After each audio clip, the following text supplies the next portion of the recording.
Hi, I'm Paul Louwagie, Precision Ag Consultant with C&B Operations, and I work with the Tracy, Slayton, and Worthington, Minnesota stores. Today, for our Tech Days 2021, I would like to talk to you about the Gen 4 software release of 20-3 that John Deere introduced in November of 2020. One of the nice updates that they have as far as capabilities, they've increased the capability of a 4640 display to allow it to work with 50 and 60 series combines, and it'll communicate with the moisture sensor on the 50 and 60 series combines. Another nice feature is they've allowed it to expand the machine sync capabilities. Now we have the ability with forage harvesters, and we can run machine sync on both sides of the machine, so we can fill a truck on either side of the machine. On combines, it's just on the left-hand side. It also has given the capability for the leader to be a tractor, so the tractor can be a leader in other applications. The one other feature that with machine sync is it allows the tractor to run on its own A/B line and not let the combine shift the tractor left and right, which is kind of a nice feature for customers that don't want to drive on the roll. Another feature of the 20-3 software update for Gen 4 displays is the operator's manual indication when the display starts up from a cold boot.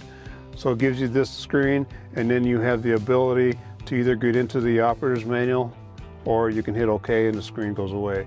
So if I hit the embedded operator's manual, it pops up an index, and then I can go anywhere within an operator's manual to see whatever I'd like to see.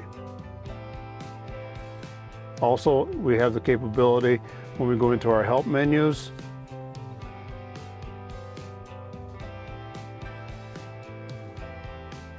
and then we also have the operator's manual capability for whichever portion of the display we're into.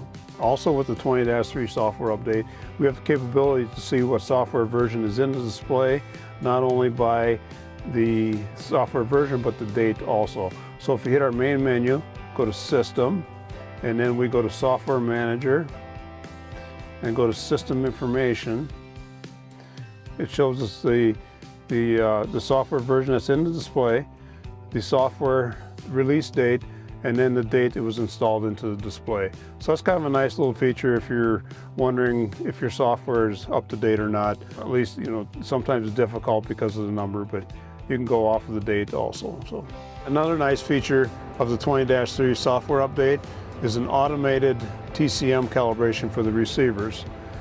With this tractor and planter setup, we have a receiver both on the tractor and on the planter, and we can do the calibration both at the same time.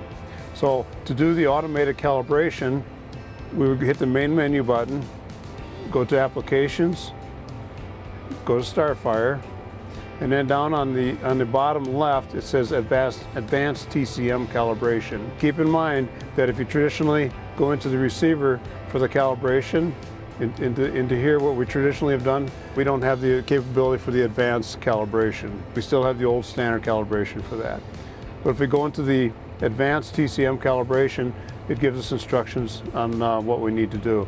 The advantage of doing an advanced TCM calibration is that you drive the tractor and it does the calibration on its own. It's an integrated calibration that has no operator input, so which means you can be on unlevel ground, and as we get more and more sophisticated with the placement of our receivers, such as for AutoPath, we need to be more critical on our TCM calibration so we don't have any errors. So if I hit Begin Calibrate, now it tells me to position the machine in the field with at least 330 feet of open space in front. So we're going to drive the tractor, and it's going to do its calibrations as we drive. We turn the tractor around, we come back on the same guidance line, and it picks points along the guidance line to calibrate our TCM.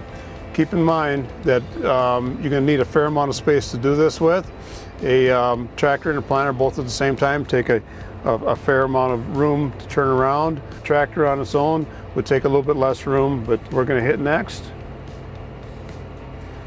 It says do not move, just be parked, stop the machine, hit our set point A,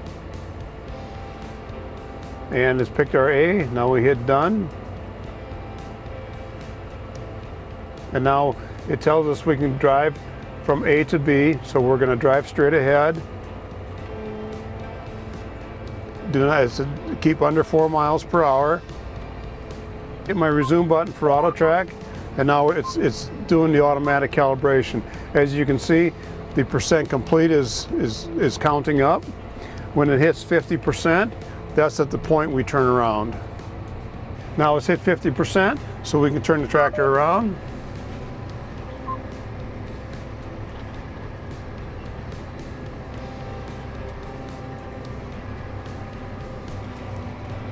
Now you can see we've turned around and we're coming back, and it's important to be lined up with your line as close as possible when we're coming back.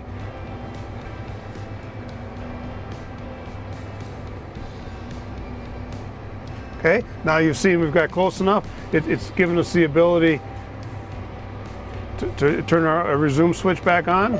So I've hit resume again, and you can see our percent is counting up. Okay, it completed. We're 100% complete, and you can see calibration has been successful for the 2 receivers.